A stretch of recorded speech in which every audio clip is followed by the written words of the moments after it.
But why, if this is so, are we bombarded day after day with news items about man-made global warming?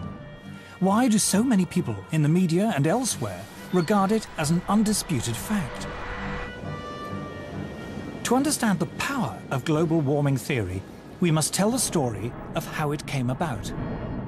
En 1824, le Français Joseph Fourier décrit pour la première fois l'effet de serre. En 1892, le Suédois Svange Arrhenius prouve le rôle du dioxyde de carbone dans cet effet de serre. En pleine révolution industrielle, il prédit que la combustion du charbon pourrait augmenter l'effet de serre et la température.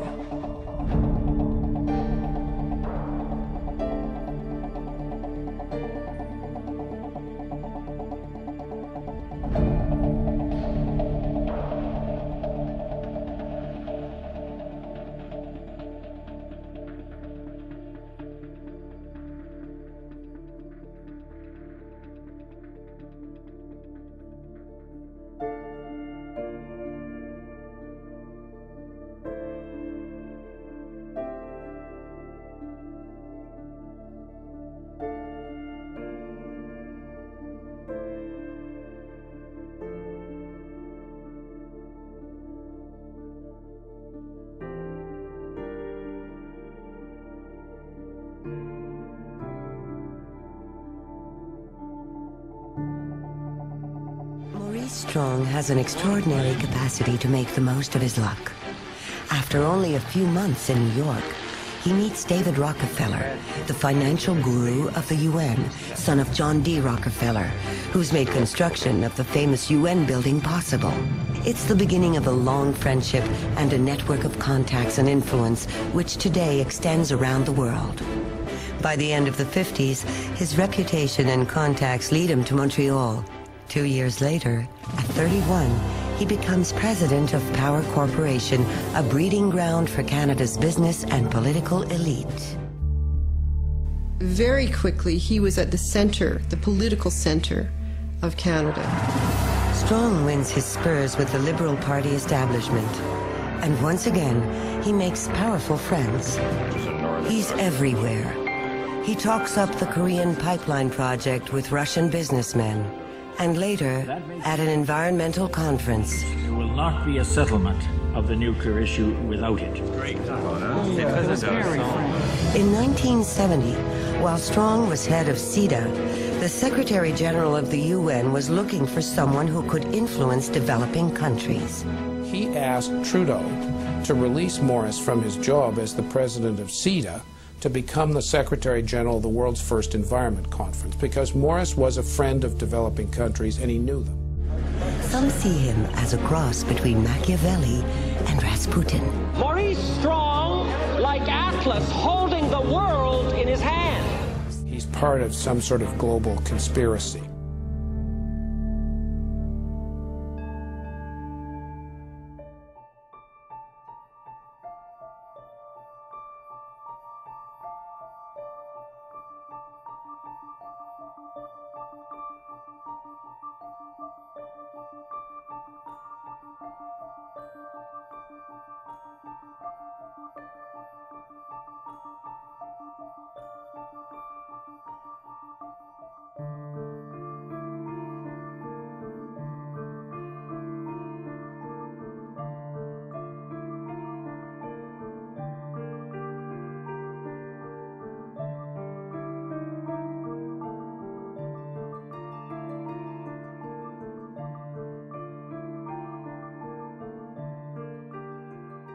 Secretary General of the conference, Maurice Strong.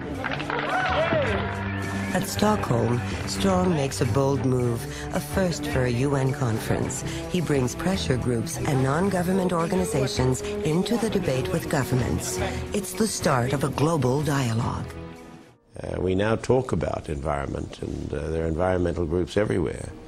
But Morris was the first to pull all this together.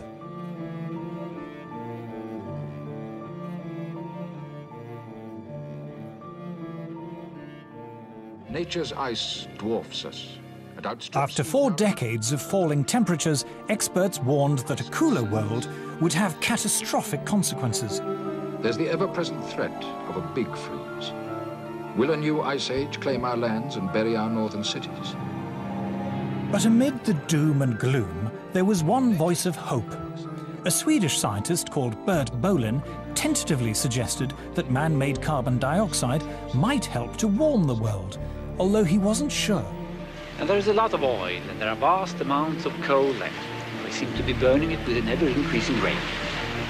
And if we go on doing this, in about 50 years' time, the climate may be a few degrees warmer than today. We just don't know.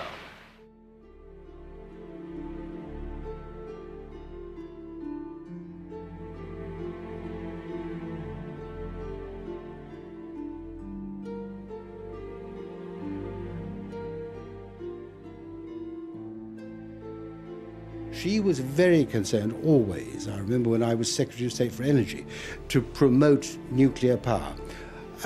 Long before the issue of climate change came up, because she was concerned about energy security, and she didn't trust the Middle East, and she didn't trust the National Union of Mine Workers. So she didn't trust oil, and she didn't trust coal. So therefore she felt we really had to push ahead with nuclear power. And then when the climate change, global warming thing came up, she felt, well, this is great. This is another argument, because it doesn't have any carbon dioxide emissions. This is another argument why you should go for nuclear. And that is what she was really largely saying. It's been misrepresented since then. And so she said to the scientists, she went to the Royal Society and she said, there's money on the table for you to prove this stuff. So, of course, they went away and did that. Inevitably, the moment politicians put their weight behind something and attach their name to it in some ways, of course, money will flow. That's the way it goes. And inevitably, research, development, institutions started to bubble up, if you can put it that way, which were going to be researching climate, but with a particular emphasis on the relationship between carbon dioxide and temperature. At the request of Mrs. Thatcher, the UK Met Office set up a climate modelling unit which provided the basis for a new international committee called the Intergovernmental Panel on Climate Change, or IPCC. They came out with the first big report which predicted climatic disaster as a result of global warming. I remember going to the scientific press conference and being amazed by two things. First, the simplicity and eloquence of the message and the vigor with which it was delivered. And secondly, the total disregard of all climate science up till that time, including, incidentally, the role of the sun, which had been the subject of a major meeting at the Royal Society just a few months earlier. By the early 1990s, man-made global warming was no longer a slightly eccentric theory about climate. It was a full-blown political campaign. It was attracting media attention, and as a result, more government funding. Prior to Bush the Elder, I think the level of funding for climate and climate-related sciences was somewhere around the order of $170 million a year, which was reasonable for the size of the field. It jumped to $2 billion a year, more than a factor of 10.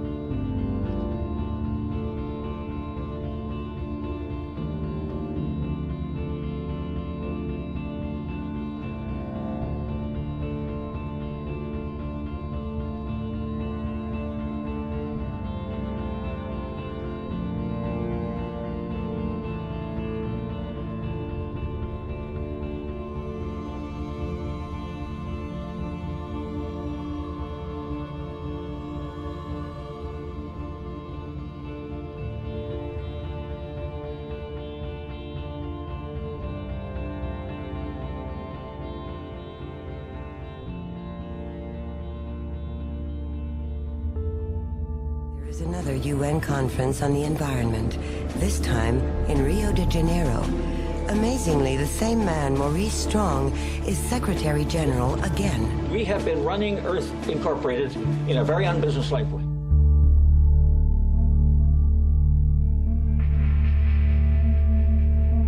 Also on the agenda, the Convention on Biodiversity and the Convention on Climate Change, predecessors of the Kyoto Accord. Countries that are complete opposites politically come together to sign these groundbreaking agreements. Concernant effectivement le protocole de Kyoto, les États-Unis semblent de plus en plus isolés. La Chine vient de le ratifier. Le Canada et la Russie devraient en faire autant, de quoi relancer le contrôle des gaz à effet de serre qui provoque, d'après les scientifiques, un réchauffement de la planète.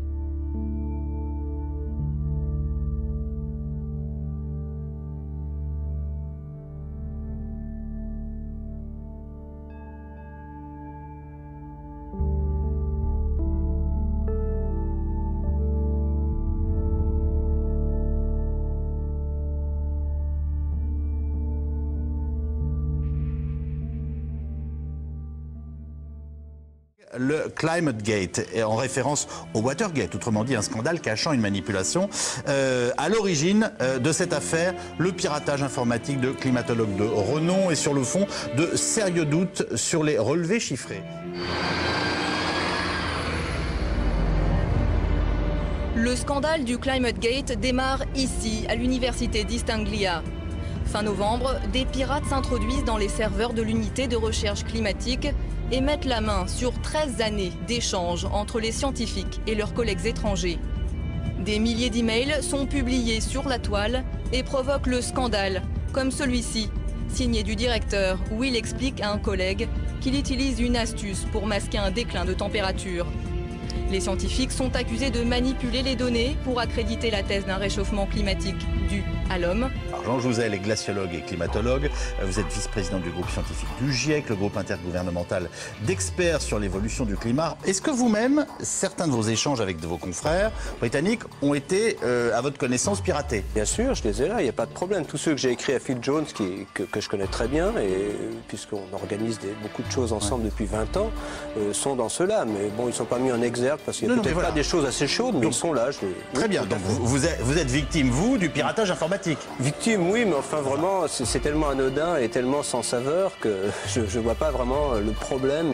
Le mail le plus, disons, sulfureux est celui où Phil Jones dit qu'il a utilisé une astuce pour effectivement tenir compte du fait que les anneaux d'arbres croissaient plus vite quand le CO2 augmente, ce qui est tout à fait vrai. Le mail le plus sulfureux, on parle d'une astuce. Cette astuce est effectivement utilisée. Ne m'attendez pas qu'à ma question, vous me répondiez tout de go, mais bien entendu, nous manipulons les chiffres depuis des années, etc. Bien. The Climate Research Unit, a leading global research center on climate change, run by Professor Phil Jones. He is sourced and quoted everywhere as the one that gives all the data to the UN, and then all the other scientific firms funded by the government, both private and governmental, then just agree with it. And then it's heresy if you question it. So that's going on. Obviously, this is scientific fraud. They've already been proven that their data was wrong. Now we know it was on purpose. And we've had a chance to go over these documents, and it only confirmed what we previously knew. Al Gore, 2 years ago, got caught claiming that carbon dioxide goes up and then temperatures go up. He actually flipped the graphs. Temperature goes up and then carbon dioxide goes up. Different universities, and some of the ones named in these emails, have been caught faking temperature readings from buoys and weather stations around the world. They'll accident. This chief United Nations scientist, Phil Jones, over the last 5 years has refused to release any of his data. Vincent Courtillot est lui géophysicien, spécialiste des sciences de la Terre et de sa dynamique. Vous dirigez l'Institut de physique du globe de Paris et êtes prof de géophysique à l'université Paris Diderot. Je fais partie des gens qui ont écrit à Monsieur Jones en lui disant « À notre avis, il y a des trucs qui clochent avec vos données. On voudrait que vous nous les communiquiez comme tout laboratoire public normalement doit pouvoir le faire. » Vous nous rappelez qui est Monsieur Jones? Monsieur Jones est le directeur du Climate Research Unit, qui est l'unité de recherche de l'université d'East Anglia, qui est... où nous irons faire notre prochain reportage. Donc. Tout à fait. Donc à l'origine du... Enfin, voilà. C'est lui qui a été piraté, en gros. Je peux témoigner en effet que ceux des courriers électroniques qui me concernent, et en particulier ceux que j'ai émis, sont corrects. qu'il revienne à dire à ce collègue, pouvez-vous nous communiquer vos données? Il y a des choses qui, à notre avis, entachent d'erreurs possibles vos résultats. Oui. Il nous a répondu qu'il ne pouvait pas le faire parce qu'il était lié lui-même par des accords de confidentialité ou plutôt de non-communication à des tiers avec les sources qui lui avaient donné ces données. They would not show the public their data. This is scientific fraud and persecution of scientists that disagreed with them. That's also in the emails, how to persecute, how to blacklist, how to fire people, how to shut people down. I mean, this is criminal racketeering. Quand on parle du Climate Gate, il y a des gens qui disent que les autorités de l'ONU sont au courant de ça et ne veulent pas rendre public ces données-là. Et c'est ça qui serait le scandale. Mais ce qu'on nous a dit quand on pose des questions, c'est écoutez, il y a juste quelques courriels qui font état de l'importance de masquer certaines données. Il ne faut pas les donner parce que les gens vont penser qu'effectivement, il n'y a pas de réchauffement, mais on dit que c'est juste 2 courriels sur les milliers de courriels qu'on a interceptés. Oui, ils ont rendu public des centaines et des centaines de courriels qui démontrent qu'il y a un certain nombre de scientifiques qui adhèrent avec tellement de force et de ferveur à la thèse réchauffiste qu'ils en arrivent à dénaturer les données, à les manipuler et à faire en sorte qu'on se retrouve devant, quand on parle de Climate Gate, ça veut dire un scandale, hein, un scandale climatique.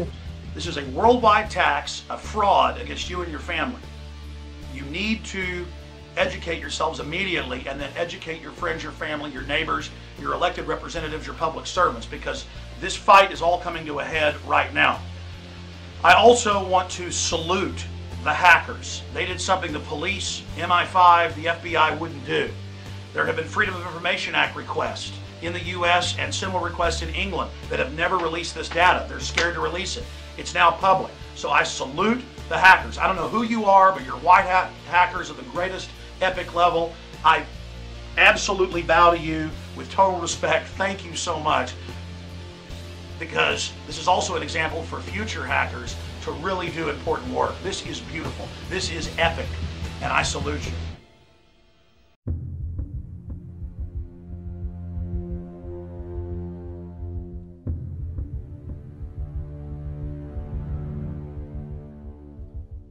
En décembre prochain à Copenhague, avec Jean-Louis Borloo, nous allons jouer la conclusion historique d'un accord mondial sur le climat. Nous voulons un succès. Nous ne laisserons pas les forces de l'immobilisme préparer un échec.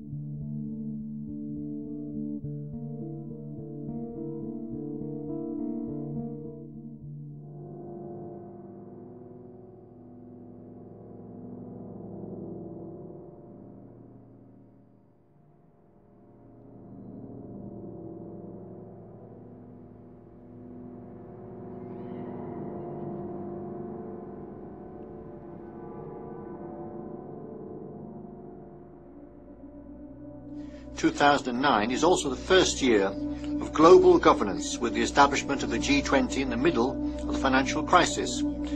The climate conference in Copenhagen is another step towards the global management of our planet. Our mission, our presidency, is one of hope, supported by acts and by deeds.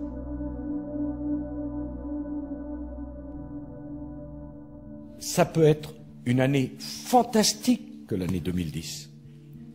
Nous avons Copenhague à relancer. Nous avons un système monétaire international à réinventer.